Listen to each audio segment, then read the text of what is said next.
My dear brothers and sisters, simple interest లోని ఇంకొక model చూద్దాం. 1,400 rupees is invested in two parts in such a way that the SA from first part 10% per annum for 5 years is equal to the SA and second part 8% per annum for 10 years. Find the sum invested at 10%. Last some లో మనం ఏం చూసాము అంటే కనుక ఒక amount ఏదైతుందో దాని 2 schemes లో మనం ఇన్వెస్ట్ చేయడం జరిగింది. దాని మొత్తానికి గాను ఒక ఇంట్రెస్ట్ అయితే రావడం జరిగింది. ఆ ఇంట్రెస్ట్ తెలుసు, అయితే స్కీమ్ ఏలో ఎంత ఇన్వెస్ట్ చేసాము అనేది ఫైండ్ అవుట్ చేసాము. ఇక్కడ ఏం చెప్తున్నారంటే 2 పార్ట్స్ కింద ఇన్వెస్ట్ చేశారు. అయితే ఏంటి అంటే కనుక ఒకటి వచ్చేసి 10% per annum 5 years కి, అండ్ ఇంకొకటి వచ్చేసి 8% per annum 10 years కి ఇన్వెస్ట్ చేయడం అనేది జరిగింది అని చెప్తున్నారు ఈ అమౌంట్ ని. అయితే మనము 10% దగ్గర ఎంత ఇన్వెస్ట్ చేసాము అనేది ఫైండ్ అవుట్ చేయండి. ఇక్కడ ఇచ్చిన కండిషన్ ఏంటి అంటే కనుక ఆ ఫస్ట్ ఏదైతుందో సెకండ్ దానికి ఈక్వల్ అని అంటున్నారు.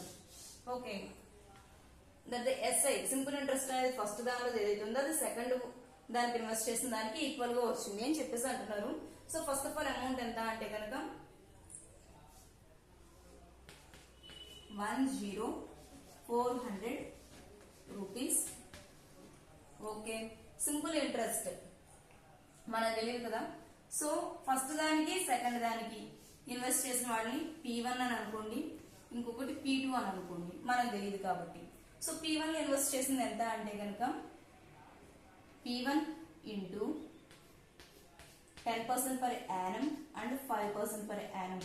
అంటే ఇంట్రెస్ట్ అనేది ఈక్వల్ అంటున్నారు. సింపుల్ ఇంట్రెస్ట్ ఈక్వేషన్ ఇదే కదా. So 10% per annum and 5 years. Second దానిలో 8% per annum and 10 years. So P2 8% per annum and 10 years by 100. ఈజీగా 100 క్యాన్సిల్, 10 క్యాన్సిల్.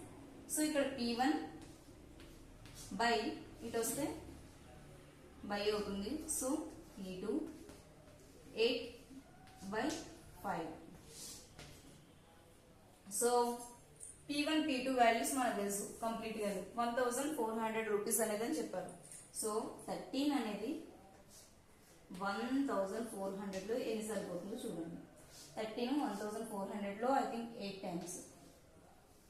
ఓకే, సో ఇప్పుడు మనం ఏమడిగారు, ఇన్వెస్టెడ్ 10% per annum అంటే ఫస్ట్ కండిషన్ లో ఎంతకి ఇన్వెస్ట్ చేశారని అన్నారు. ఫస్ట్ కండిషన్ ఏంటి 8. మీరు కావాలి అంటే వీటిని 8x 5x అని అనుకోవచ్చు. మనకు వచ్చిన ఎక్స్ వాల్యూ ఇది అవుతుంది అనమాట 800 అనేది. సో సబ్స్టిట్యూట్ చేయండి. 8 into P1 is equal to 8 into 800.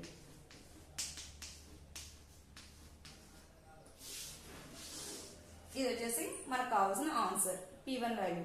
మనం సేమ్ ప్రీవియస్ సమ్ లాగా చేయొచ్చు. కావాలంటే 8/13 ఇంటూ 1,0400 కూడా వేసుకోవచ్చు. వేసుకుని అలా కూడా క్యాలిక్యులేట్ చేసుకోవచ్చు. ఎలా అయినా పర్వాలేదు.